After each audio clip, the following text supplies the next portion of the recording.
Hi students, இப்போ நம்ம பார்க்கக்கூடிய மிக முக்கியமான ஒரு டாபிக் என்ன அப்படின்னா பிழை பகுப்பாய்வு.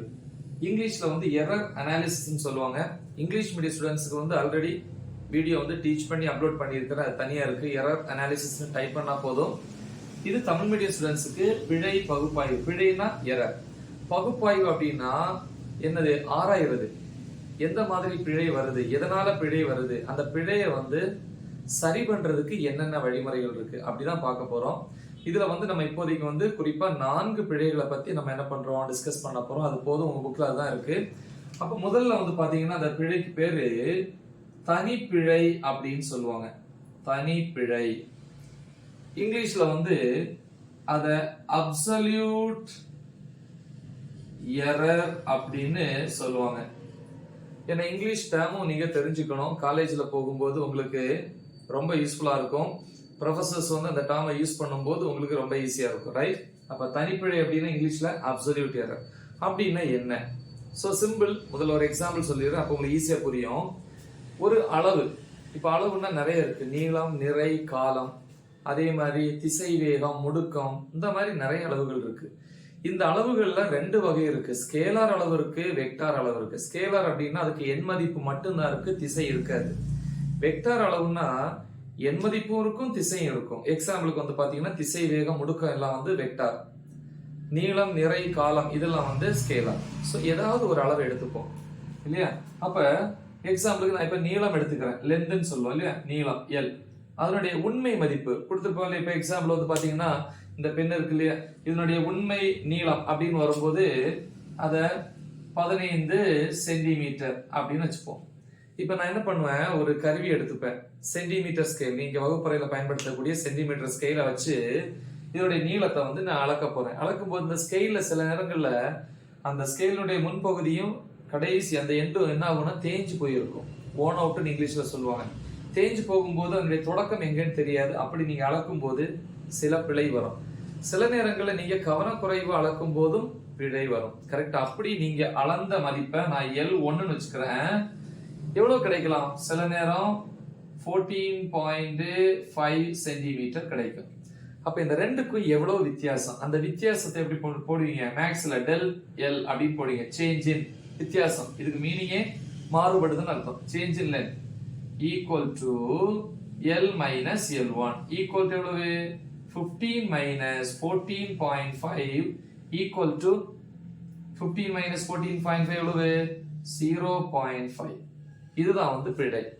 இந்த பிழைக்கு பேரு தான் தனிப்பிழை அப்படின்னு சொல்லுவாங்க. சோ பிராக்கெட்ல இருக்கு, லெட்டர் போட்டுக்கலாம்னா டெல் அப்படின்னு சொல்லி ஒரு லெட்டர். சரி, இது நீளத்துக்கு. இது ஸ்கேலர். சில நேரங்கள்ல வெக்டார்ல இதே மாதிரி இருக்கும் இல்லையா? திசை வேகம் கண்டுபிடிப்பீங்க, இடப்பெயர்ச்சி, முடுக்கம். சோ அது வெக்டார். அதுல டிஃபரன்ஸ் எடுக்கும்போது சில நேரங்கள் பாத்தீங்கன்னா இப்ப உண்மை மதிப்பு 15, அளந்தறியப்பட்ட மதிப்பு 14.5. ரெண்டுக்குள்ள வித்தியாசம் இங்கே இருந்து இங்க எடுக்கும்போது 0.5. சில நேரங்கள்ல உண்மை மதிப்பு 15, அளந்தறியப்பட்ட மதிப்பு அப்படின்னு வரும்போது சில நேரம் 15க்கு பதிலா உங்களுக்கு அதிகமா கிடைச்சிருக்கும், 15.5 அல்லது 15.2. கரெக்டா? அப்ப வேறுபாடு எடுக்கும்போது மைனஸ்ல வரக்கூடாது. மைனஸ்ல வர்றதுனால அவன் என்ன எடுக்கிறான், வேறுபாடுன்னு சொல்லும் போது பிளஸ்லயும் மைனஸ்லயும் சொல்லக்கூடாது. ஜென்ரலா ஒரு நம்பர். அதனால வேறுபாடுங்கிறது நம்ம எண் மதிப்புல மட்டும்தான் சொல்லணும், ஸ்கேலார்ல மட்டும்தான் சொல்லணும் அப்படின்னு சொல்லியிருப்பாங்க. கரெக்டா? இப்ப 2க்கும் 5க்குள்ள வேறுபாடு என்ன? 3. 5க்கும் 2க்குள்ள வேறுபாடு என்ன? 3. நம்ம அந்த மைனஸ் நம்ம அந்த இடத்துல எடுத்துக்கல. அப்ப எண் மதிப்புக்கான வேறுபாடு. புரியுதா? அப்ப வரையறை சொல்ற பாருங்க. ஒரு அளவினுடைய உண்மை மதிப்புக்கும் இல்லையா, ஒரு அளவின் உண்மை மதிப்புக்கும் அளந்தறியப்பட்ட மதிப்புக்கும் இடையேயான வேறுபாட்டின் எண் மதிப்பு. ஏன்னா இடையான வேறுபாடுன்னு மட்டும் சொன்னோம்னா சில நேரம் பிளஸ்ல வரும், சில நேரம் மைனஸ்ல வரும். அப்ப வேறுபாட்டின் எண் மதிப்புன்னு சொல்லும் போது பிளஸ்ல மட்டும்தான் எழுதுவோம். கரெக்டா? இதுக்கு பேரு தான் தனிப்பிழை. அந்த வித்தியாசம் புரியுதா? வரையறை புரிஞ்சிருக்கும். இது கண்டிப்பா எழுதணும். என்ன எழுதணும்? ஒரு அளவனுடைய உண்மை மதிப்பு இருக்கும், அதாவது உண்மை எண் மதிப்பு இருக்கும், அளந்தறியப்பட்ட மதிப்பு இருக்கும், இடையேயான வேறுபாடு எண் மதிப்பு. வேறுபாட்டு எண் மதிப்பு, அதுக்கு பேரு தான் தனிப்பிழை. சரியா? ஓகே, சரி சார். நம்ம இப்ப உண்மை மதிப்பு 15, சரி, அளந்தறியப்பட்ட மதிப்பு 14.5. அப்புறம் எப்படி சார் நம்ம அளந்தறிதலின் மூலமா இதனுடைய உண்மையான நீளத்தை கண்டுபிடிக்கிறது அப்படின்னா அதுக்கு நம்ம என்ன பண்ணுவோம், பிராக்டிக்கலா நிறைய தடவை ரீடிங்ஸ் எடுப்பீங்க, அளவுகளை வந்து அதிகமா எடுப்போம். L1, L2, L3, L4 இப்படி எடுத்து என்ன பண்ணுவோம், கடைசியில சராசரி எடுப்பீங்க. சராசரி எடுக்கும் போது என்ன ஆகும், அந்த பிழையை வந்து நம்ம சரி பண்ணலாம், உண்மை மதிப்புக்கு சமமா இருக்கும். கரெக்டா? எஸ். இப்ப நீளங்கிறனால L போட்டீங்க, அதே மாதிரி திசை வேகம்னா V போடுவீங்க, முடுக்கம்னா A போடுவீங்க. இங்க என்னது, ஜென்ரலா நம்ம ஒரு டாபிக்கை டிஸ்கஸ் பண்றதுனால அளவுக்கு வந்து சிம்பிளா ஜென்ரலா ஒரு லெட்டர் காமனா கொடுத்திருக்காங்க, அதுதான் A. அப்ப A தான் அளவு. சரியா? ஓகே. அப்ப ஒரு அளவு நம்ம ஏன்னு வச்சுக்கிட்டோம் அப்படின்னா முதல் அளவு A1ன்னு வச்சுக்கலாமா? அதே மாதிரி வந்து பிழை வந்து டெல்டா A. இது அளவு முதல் A, உண்மை மதிப்பு. இது அளந்தறியப்பட்ட மதிப்பு A1. சரியா? உண்மை மதிப்பு எப்படி கண்டுபிடிக்கிறது, எத்தனை தடவை நீங்க அளவு எடுக்கிறீங்களோ எல்லாத்தையும் ஆட் பண்ணி எத்தனை அளவுகளோ அதால டிவைட் பண்ணா கிடைக்கும். சரியா? சோ அதுக்கு பேர் தான் சராசரி, மீன் அப்படின்னு இங்கிலீஷ்ல சொல்லுவாங்க. அப்ப AM, ஏன்னா அளவு, எம்னா மீன் சராசரி, ஈக்குவல் டு முதல் அளந்த மதிப்பு A1 பிளஸ் A2 பிளஸ் போயிட்டே இருக்கும். எது வரைக்கும் அளக்கலாம், n வரைக்கும். ஏன்னா ஒவ்வொருத்தரும் ஒவ்வொரு மாதிரி எடுப்பாங்க, சிலவங்க 10 அளவு எடுப்பாங்க, சிலவங்க 15, சிலவங்க 20. அதான் அப் டு n பை எத்தனை அளவு எடுக்கிறீங்களோ அதால வகுக்கணும். சரியா? அப்ப என்ன கிடைக்கும், AM ஈக்குவல் டு n வெளியே எடுத்துக்கலாமா? அப்ப 1/n. 1ல இருந்து n வரைக்கும் இருக்கக்கூடிய எண்களை ஆட் பண்றதுக்கு ஒரு சிம்பல் யூஸ் பண்ணுவீங்க மேக்ஸ்ல, சம்மேஷன். கரெக்டா? இப்ப 1ல இருந்து n வரைக்கும் இருக்கக்கூடிய நம்பர்ஸ் இண்டெக்ஸ் நம்பர்ஸ் சொல்லுவாங்க, இண்டெக்ஸ் I. சோ அத I ன்னு எடுத்துக்கலாம். அப்ப Iங்கிறது 1ல இருந்து n வரைக்கும் இப்படி எழுதுவாங்க. இப்ப 1ஆ இருந்தாலும் 2ஆ இருந்தாலும் n ஆ இருந்தாலும் I தானே. சோ அப்ப இத AI ன்னு எடுத்துக்கலாம். கரெக்டா? அப்ப அளந்தறியப்பட்ட மதிப்புகளினுடைய கூட்டு சராசரி எல்லாத்தையும் ஆட் பண்ணி எத்தனை அளவுகளோ அதால டிவைட் பண்ணா நமக்கு என்ன கிடைக்கும், சராசரி மதிப்பு. இது வந்து உண்மை மதிப்புக்கு சமமா இருக்கும். அப்ப இதுவும் AM-உம் சமமா இருக்கும். இப்ப இதுக்கும் இதுக்குள்ள வித்தியாசம் தான் எது, தனிப்பிழை. அப்ப ஒவ்வொரு அளவுக்கும் தனிப்பிழை கண்டுபிடிக்கலாம். கரெக்டா? எஸ். இங்க எழுதுவோம் தனிப்பிழை. தனிப்பிழையை பொறுத்த வரைக்கும் இதான் லெட்டர் டெல்டா A. முதல் அளவுக்குள்ள பிழை அப்படின்னா இங்க 1 போட்டுக்கலாம் முதல், ரெண்டாவதுன்னா 2 போட்டுக்கணும் இல்லையா? ஓகே. அப்ப 1 ஈக்குவல் டு Aங்கிறது உண்மை மதிப்பு. அது எப்படி கிடைக்கும், அனைத்து அளவுகளினுடைய சராசரி, அதான் AM மைனஸ், கரெக்டா, AM மைனஸ் முதல் அளவு. கரெக்டா? நான் சொன்னேன் இல்லையா, இது வந்து ஸ்கேலார் அளவு. சிலது வெக்டார் அளவு வரும்போது அப்படி வேறுபாடு எடுக்கும்போது நீங்க மைனஸ் போடுவீங்க மாறி வரும்போது. ஏன்னா சில நேரம் அதிகமான மதிப்பு வரும், சில நேரம் குறைவான மதிப்பு வரும். அதனால எண் மதிப்பினுடைய வேறுபாட்டுக்கு சமம் தான் எடுத்திருப்பேன். அதனால எண் மதிப்புக்கு இந்த மாதிரி மாடுலஸ் போட்டிருப்பீங்க. அதனால இங்கேயும் அதே மாதிரி போட்டுக்கலாம். கரெக்டா? சரி. அதே மாதிரி இன்னொரு அளவு எடுப்பீங்க. அந்த அளவு வந்து என்னது, A2ன்னு வச்சுப்போமா? அடுத்த அளவு அதுக்கு என்னது, ஒருவேளை இதோட அதிகமா இருந்திருக்கலாம், 15.3. அப்ப இங்க என்ன வரும், del A2 equal to AM minus A2. கரெக்டா? அப்படி வரும்போது என்ன ஆகும் அப்படின்னா, மைனஸ் போட்டீங்கன்னா AM என்னது 15 மைனஸ் A2 என்னது 15.3. அப்ப நீங்க எடுக்கும்போது மைனஸ் 0.3 எழுத வேண்டியிருக்கும். அதனாலதான் எண் மதிப்புல சொல்லுங்க சொன்னீங்கன்னா கண்டிப்பா ஆன்சர் வந்து வெறும் 0.3. ஏன்னா எண் மதிப்புல வந்து எந்த ஒரு மதிப்பு மைனஸ்ல இருந்தாலும் எண் மதிப்பு என்ன ஆயிடும், பிளஸ் ஆயிடும். மாடுலஸ் ஆஃப் அப்படின்னு சொல்லுவீங்க இல்லையா, அந்த மாதிரி. அதனாலதான் அடுத்தது ரெண்டாவது அளவு என்னது, del A2 உண்மையான மதிப்பு மைனஸ் ரெண்டாவது அளவு, இப்படி எக்ஸெட்ரா. எது வரைக்கும் இருக்கும், அப் டு an வரைக்கும், equal to am minus an. ஓகேவா? சரி. சோ இது ஒண்ணு.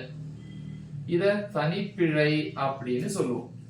ரெண்டாவது பிழை என்ன அப்படின்னு பாத்தீங்கன்னா, சராசரி தனிப்பிழை. சராசரி தனிப்பிழை இங்கிலீஷ்ல வந்து மீன் அப்சல்யூட் எரர் அப்படின்னு சொல்லுவோம். சராசரினா மீன் அப்சல்யூட் எரர் அப்படின்னு சொல்லுவோம். அப்ப இதுதான் வந்து தனிப்பிழை, அதனுடைய சராசரி. அப்ப எப்படி எழுதலாம், சராசரினா முதல்ல தனிப்பிழைக்கு என்ன லெட்டர், டெல்டா A. கரெக்டா? சராசரிங்கும் போது மீன். ஈக்குவல் எப்படி கண்டுபிடிப்பீங்க? எல்லா மதிப்பையும் ஆட் பண்ணி இல்லையா, ஒவ்வொரு தனிப்பிழையும் ஆட் பண்ணி எத்தனை தனிப்பிழை இருக்கோ அதால வகுத்தோம்னா சராசரி கிடைக்கும். அப்ப எப்படி எழுதணும்? மாடுலஸ் ஆஃப் டெல் ஏ முதல் தனிப்பிழை பிளஸ் ரெண்டாவது பிளஸ் போயிட்டே இருக்கும், எல்லாம் எழுதிட்டு இருக்க முடியாது, எக்ஸெட்ரா பிளஸ் எது வரைக்கும்? ஏஎன் வரைக்கும் பை என் அளவுகள். கரெக்டா? இதுல இருந்து delta AM equal to n வெளியெடுத்துனா 1/n கீழே இருக்கனால அப் டு n வரைக்கும் இருந்தா ஆட் பண்றதுக்கு இந்த சிம்பல் யூஸ் பண்ணணும், சம்மேஷன். 1ல இருந்து n வரைக்கும் இருந்தா அதை ith இண்டெக்ஸ் நம்பர்னு சொல்லுவேன்னு சொன்னேன். i வந்து 1ல இருந்து n வரைக்கும். இப்ப மீதி இருக்கிறது எப்படி எழுதலாம்? Delta 1 2 3 up to n வரைக்கும் இருந்தா அதை ஐன்னு எடுத்துக்கலாம் இல்லையா? இப்படி எழுதலாம். இது சராசரி தனிப்பிழை. மூணாவது வந்து பாத்தீங்கன்னா 4 இருக்குன்னு சொன்னேன். முதல்ல வந்து தனிப்பிழை, ரெண்டாவது வந்து சராசரி தனிப்பிழைன்னு சொன்னேன், மூணாவது வந்து ஒப்பீட்டு பிழை, ஒப்பிட்டு பார்க்கிறது. சரியா? ஒப்பீட்டு பிழைக்கு வந்து இங்கிலீஷ்ல வந்து ரிலேட்டிவ் எரர் அப்படின்னு சொல்லுவாங்க, ஒப்பிட்டு பார்க்கிறது. சரியா? சோ இப்ப ஒப்பிட்டு பார்க்கும்போது எதுக்குள்ள பிழை அப்படின்னு பாத்தீங்கன்னா ரிலேட்டிவ் எரர் ஆர்இன்னு போட்டுக்கிறேன். ஒப்பீட்டு பிழைங்கிறது மீன் அப்சல்யூட் எரர், அதாவது சராசரி தனிப்பிழைக்கும் உண்மை மதிப்பு. உண்மை மதிப்பு எப்படி கிடைக்கும்? அனைத்து அளவிடப்பட்ட மதிப்பையும் ஆட் பண்ணி எத்தனை அளவுகள் இருக்கோ அதால டிவைட் பண்ண கிடைக்கிறதா உண்மை மதிப்பு. கரெக்டா? சோ அந்த ரெண்டுக்கும் இடையே உள்ள தகவு. அப்ப எப்படி எழுதலாம்? Delta AM by AM. கரெக்டா? சோ இந்த ரெண்டுக்குள்ள தகவல். இப்ப எக்ஸாம்பிளுக்கு வந்து பாத்தீங்கன்னா ஒரு கார் வந்து 100 கிலோமீட்டர் வேகத்துல போயிட்டு இருக்கு. ஆனா அந்த கார்ல இருக்கக்கூடிய வேகம் காட்டும் கருவி, வேகமானின்னு சொல்லுவோம், அது வந்து 100ங்கிறத வந்து 80 கிலோமீட்டரா காமிக்குது. கரெக்டா? அப்ப வந்து எப்படி ஒப்பிட்டு பாக்குறது அப்படின்னு பாத்தீங்கன்னா 80ங்கிறது வேகம் காட்டும் கருவி அளக்கிறது, இது உண்மை மதிப்பு. ரெண்டுக்குள்ள வித்தியாசம் டெல்டா ஏ தனிப்பிழைன்னு சொல்லுவோம் இல்லையா? அப்ப ரெண்டுக்குள்ள வித்தியாசம் பாத்தீங்கன்னா ஒரு 20 பை உண்மையான மதிப்பு என்னது? கரெக்டா? ரெண்டுக்குள்ள வித்தியாசம் தான் தனிப்பிழை டெல்டா ஏ. கரெக்டா? அப்புறம் மொத்தம் என்னது? 100. அப்ப என்னாச்சு? 0 0 கேன்சல், அப்ப 0.2. இதுதான் வந்து ஒப்பீட்டு பிழை. 0.2 அளவு வந்து வித்தியாசம். கரெக்டா? எஸ். சோ இது ஒப்பீட்டு பிழை. அப்ப என்ன சொல்லணும்? எதுக்குள்ள விகிதம்? சராசரி தனிப்பிழைக்கும், இதானே? சராசரி தனிப்பிழைக்கும் உண்மை மதிப்புக்கும் இடையேயான தகவு ரேஷியோ. சரி, இதுக்கு வந்து அலகு கிடையாது, ஏன்னா ரெண்டு ஒரே அளவா இருக்கு, அலகு கேன்சல் ஆயிடும். நான்காவது வந்து பாத்தீங்கன்னா விழுக்காட்டு பிழை. விழுக்காட்டு பிழை. சோ இங்கிலீஷ்ல இத வந்து பெர்சன்டேஜ் எரர் அப்படின்னு சொல்லுவாங்க. அதாவது இந்த ஒப்பீட்டு பிழைய விழுக்காட்டுல சொன்னோம் அப்படின்னா அதை விழுக்காட்டு பிழைன்னு சொல்லுவோம். எப்படி? இதுல பாருங்க, பெர்சன்டேஜ் எரர் விழுக்காட்டு பிழை சமம் இது என்னது? Delta AM by A M. இத பெர்சன்டேஜ்க்கு என்ன பண்ணீங்க? 100ஆல பெருக்குவீங்க, அப்படிதானே? 100%. இப்ப எக்ஸாம்பிளுக்கு என்ன வந்து 0.2 வந்துச்சு இல்லையா? எது? ஒப்பீட்டு பிழை. இத 100ஆல பெருக்கணும்னா என்ன வரும்? இத 100ஆல பெருக்குனா, அதாவது இது வந்து என்னது? இந்த அளவு 100ஆல பெருக்குனா 2 பாயிண்ட் தள்ளி போயிடும். அப்ப 20% எரர் இருக்குங்க இல்லையா? சதா விழுக்காட்டு பிழை. சில நேரம் வந்து பாத்தீங்கன்னா சில கேஸ்ல நல்லா பாத்துக்கோங்க, உண்மையான மதிப்பு வந்து ஏஎம் இல்லையா? ஏஎம் வந்து உண்மையான மதிப்பு வந்து 100ன்னு வச்சுப்போம். நீங்க அளக்கும் போது கிடைச்சது வந்து முதல் அளவுன்னு வச்சுப்போமா, அது 99.9. கரெக்டா? இந்த ரெண்டுக்குள்ள வித்தியாசம் என்னது? தனிப்பிழை. அப்ப அப்படி எழுதலாமா? டெல்டா ஏ அல்ல டெல்டா ஏஎம் எவ்வளவு வருதுன்னா 0.1. கரெக்டா? புரியுதா? டெல்டா ஏ வந்து 0.1. ஒப்பீட்டு பிழைங்கிறது என்னது? டெல்டா ஏஎம்முக்கும் உண்மை மதிப்பு என்னது? உண்மை மதிப்பு வந்து ஏஎம், அதாவது 100க்கு உள்ள வித்தியாசம். கரெக்டா? இனி விழுக்காட்டு பிழையில சொல்லும் என்ன பண்ணாத 100ஆல பெருக்கணும். அப்ப 100 கேன்சல் ஆச்சுன்னா 0.1%. அப்ப வந்து அந்த விழுக்காட்டு பிழை ரொம்ப கம்மியா இருக்கு, சுழிக்கு அருகாமையில இருக்கு 0.1%. அப்படின்னா இந்த 99.9 வந்து பெரிய மிஸ்டேக் இல்லை, கிட்டத்தட்ட உண்மை மதிப்பா நம்ம எடுத்துப்போம். ஏன்னா பிழை வந்து ரொம்ப கம்மியா இருக்கு. புரியுதா? இப்படி பிழைகளை வந்து நம்ம என்ன பண்ணலாம் அப்படின்னா ஆராயலாம். இப்படி இந்த 4 பிழைகள் இருக்கு. ஸோ இந்த ரஃப் ஒர்க் எல்லாம் தேவையில்லை, உங்களுக்கு புரியறதுக்காக நான் எக்ஸ்பிளைன் பண்ணேன். அப்ப இதுக்கு வரையறை எழுதணும். தனிப்பிழை அப்படின்னா என்ன சொல்லியிருக்கேன் இல்லையா? என்னது? உண்மை மதிப்பு இருக்கும், இல்லையா? உண்மை மதிப்பு இருக்கும், அதே மாதிரி அளந்தறியப்பட்ட மதிப்பிற்கும் இடையேயான வேறுபாட்டு எண் மதிப்பிற்கு சமம் அப்படின்னு சொல்லியிருக்கேன். அடுத்து வந்து பாத்தீங்கன்னா அந்த தனிப்பிழைகளை வந்து எல்லாத்தையும் ஆட் பண்ணி எத்தனை அளவுகள் எடுத்திருக்கீங்களோ அதால டிவைட் பண்ணீங்கன்னா சராசரி தனிப்பிழை கிடைக்கும்.